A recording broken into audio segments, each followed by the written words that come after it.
Now, I labeled our next recommendation as the best robot vacuum for large homes, but really I think of it as more of just another runner-up to our number one recommendation. It's a little bit cheaper than the iRobot Roomba, and it doesn't have quite as many features, but overall I found its performance to be on par with both of our top recommendations, with a few extra qualities that set it apart for certain types of homes and people.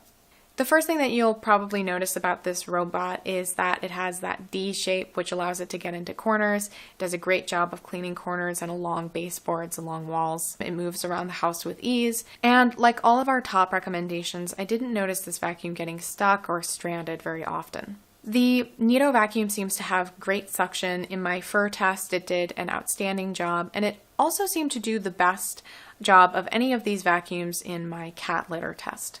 So when I used the manual controls on the Neato app, I was able to get almost all of the litter out of the carpet. So that was pretty impressive. And after it had taken numerous trips around the house, I found that there was very little accumulation of hair on that brush roller. Another thing that I liked about the Neato robot vacuum was its capacity. So it has a 700 milliliter dustbin, which is pretty generous. So you're able to go for a pretty long time before you have to empty it out. I found that it was pretty easy to empty it out. Everything worked pretty well there. So overall, I really enjoyed my experience with the Neato D7 Connected. It was a really effective robot vacuum, and I think of all of the robots I tested, it did the best job of cleaning up both cat hair and cat litter. So again, overall I was quite happy with it. I think that the biggest concern if you're considering this purchase is the fact that compared to some of the other robots mentioned here, it seems to have more complaints about connection issues.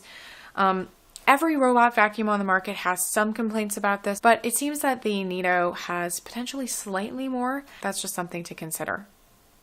Overall, though, it's a really good option, and considering that it has a really generous battery life of about 150 minutes and a pretty large dust capacity, I think that it could be a good choice for people with larger homes and who don't want to spend a lot of time emptying out that dustbin.